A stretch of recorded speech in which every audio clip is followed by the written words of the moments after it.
ሰላም ጤና ይስጥልኝ። እንደምናችሁ ደህና ናችሁ ወይ? ሁሉ መልካም ነው።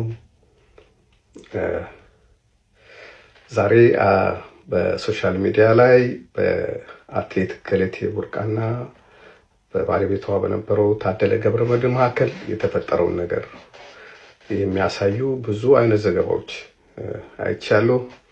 ሴፉ ፋንታውን ላይ አይቻለሁ። በኦሮምኛ ዜናዎች ላይ አይቻለሁ። ሁሉም አክቲቪስት በሚባል ደረጃ በዚህ ጉዳይ ላይ ሀሳብ እየሰጠ ነው። በቀጥታም በተዘዋዋሪ ደግሞ እኔም ስሜ ከዛ ጋር እየተነሳ ስለሆነ አንዳንድ ትንሽ ማብራሪያ ለመስጠት ፈልጌ ነው። የራሱን ነገር ሲናገር መረጋጋት አለበት። ልክ ሌላ ጊዜ እንደማወራው አይደለም ማወራቸው። በተረጋጋ መንገድ እኔ ማቀውን እውነታ አስረዳቸዋለሁ። እህታችን አትሌት ገለቴ ቡርቃ የኔ ቤተሰብ ከሆነ ሰው ጋር ትዳር የመሰረቱት በሚሊኒየም ነው። እኔ የዛ ጊዜ ከሀገር ውጭ ነበርኩ። በጮኝነት ጊዜ አንድ ወይም ሁለት ባልበለጠ ጊዜ አይቻቸዋለሁ አንድ ላይ። ከዛ ውጭ ሲጋቡ እኔ ሀገር ቤት አልነበርኩም እና እንደ ማንኛውም ሰው ተዋደው ተጋብቶ ላይፍ ጀመሩ፣ እየኖሩ ነበረ። በመሃል ደግሞ ያለመግባባቶች ተፈጠሩ። እንደ ሰው እኔም ራሴ አገር ቤት ሄጄ ከአንድም ሁለት ጊዜ ለማስታረቅ ሞክሬያለሁ። ጣሊያን በነበሩ ጊዜ ጣሊያን ሀገር መጥተው ስለነበረ ሁለቱም በዛን ጊዜ ያሉትን ችግሮች በተናጠል በመናገር ከእህቴም ስላለች አብረን ለመፍታት ሞክረናል፣ ግን አልተሳካም። መጨረሻ ላይ የመለያየታቸው እውነት ሆነ።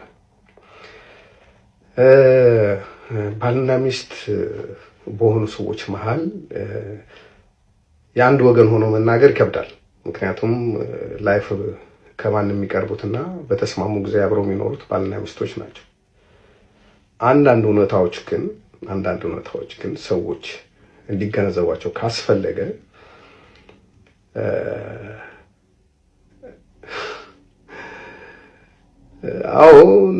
እሱ ታክሲ ነበር የሚሰራው በፊት ሲገናኙ። ያው ሰፈራችን ወደ ስታዲየም አካባቢ ስለሆነ እንግዲህ በሆነ አጋጣሚ ተገናኙ፣ ፍቅር መሰረቱ። ግን ግፊቱ የመጣው ከሱ አይመስለኝም። ግን ተዋደው እንደተጋቡ እናውቃለን። አብረው ይኖሩ ነበረ። አሁንም ታክሲ ነው የሚነዳው።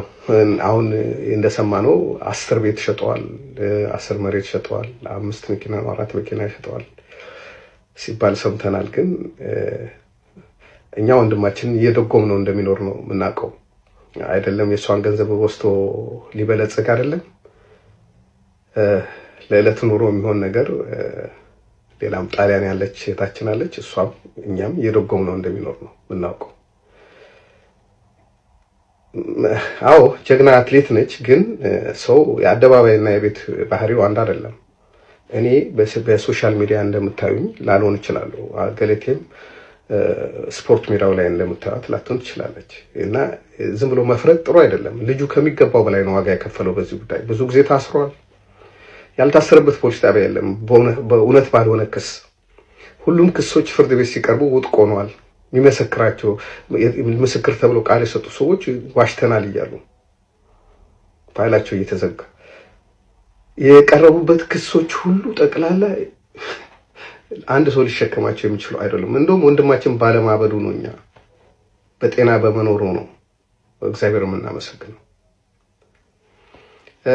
እንደሚባለው አይደለም። ምናልባት አትሌቶች የሆኑ ሰዎች ይሄን ነገር በቅርብ ሊያውቁ ይችላሉ። ገለቴ አይደለም ቤትን የሚያክል ነገር ሰው ሊሸጥባት 10 ብር እሷ ፈቃዷ እሷ ያላለችው ነገር ቢደረግ ቤት ይቃጠላል።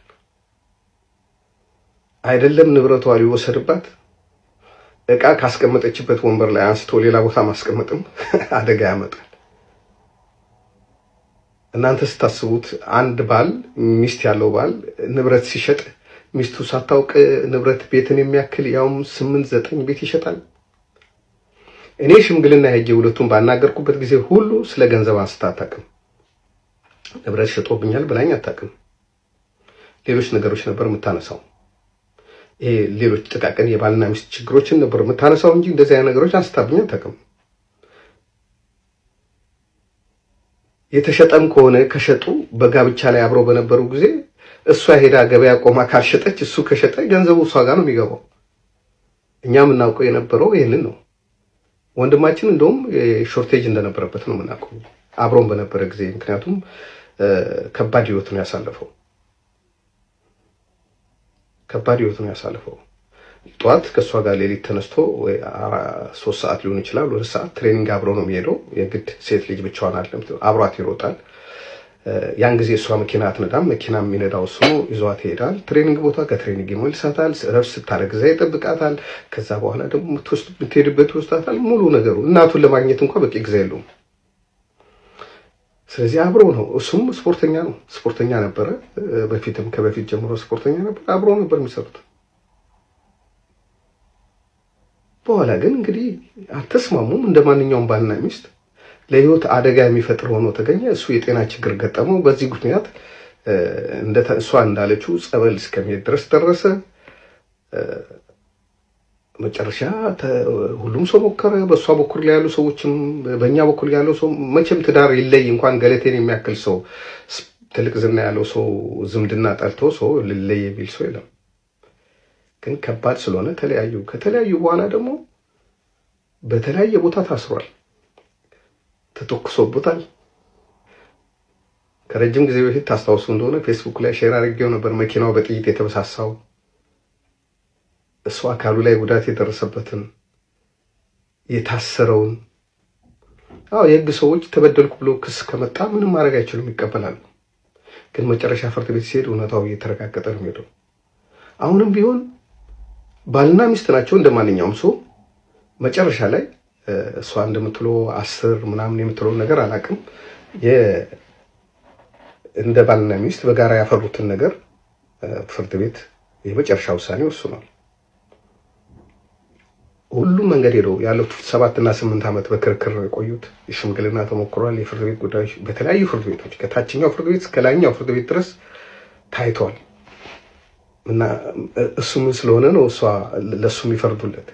እሱስ ቢሆን ደስተኛ ሆኖ ነው የተፈረደውን ነገር አይደለም። ግን ፍርድ ከተሰጠ ፍርድ ተሰጠ ነው እንጂ አንድ ሰው በአንድ ሀገር የሚኖር ሰው የሆነ ሰው አትሌት ስለሆነ፣ የሆነ ሰው አናጢ ስለሆነ፣ የሆነ ሰው ገበሬ ስለሆነ፣ የሆነ ሰው ፓይለት ስለሆነ ህግ እኮ አይቀየርም። የተሰራ ወንጀል ካለ በወንጀሉ ይጠየቃል ሰው እንጂ ሁሉም ነገር ተሞከረ፣ ተከሰሰ፣ ታየ፣ ምን ተባለ፣ ሰውየው ጥፋተኛ ሆኖ አልተገኘም። ግን ብዙ ዋጋ ከፍሏል። አሁን የሚኖረው ኑሮም ከኑሮ በታች የሆነ ነገር ነው። በጣም እየተሰቃየ ነው የሚኖረው። አሁን የመጨረሻ ካርድ መዘዘች። አሁን ሶሻል ሚዲያው እየተቀባበለው ነው፣ ሚዲያው እየተቀባበለው። ያ ሰው ዜጋ አይደለም እንዴ? የሁለቱም ሰዎች ሳይሰሙ ሰዎች ለመፍረድ ለምን ይቸኩላሉ? ኦኬ፣ የኔ ፎቶ አብሮ ሲዞር ካያችሁ ቤተሰቤ ነው። እናንተ ከቤተሰባችሁ ጋር ፎቶ እንደምትነሱት ነው እኔም የተነሳሁት። ዲቴል ስለማልናገር ነው እንጂ ብዙ ነገር አውቃለሁ። እናንተ ትንሽ ነው የምታውቁት። እሷም እንደ ቤተሰቤ ነው የምቆጥራት። ክብሯን፣ ሞራሏን የሚነካ ነገር መናገር አልፈልግም። ግን እንደሚባለው አይደለም፣ እውነታው ይሄ አይደለም። ሁሉም ነገር በጫማ ውስጥ አስገብተን ራሳችንን ማየት አለብን። ሌሎች ባልና ሚስት ሲፋቱ ፍርድ ቤት አይሄዱም እንዴ ለንብረት? የነሱ ምን ልዩነት አለው? እና ዜጎች እኩል እንደሆኑ ማሰብ መልካም ይመስለኛል። ስላዳመጣችሁኝ አመሰግናለሁ። ይቅርታ ፈልጌ አይደለም፣ በጣም ፑሽ ስለተደረግኩ ነው የተናገርኩት።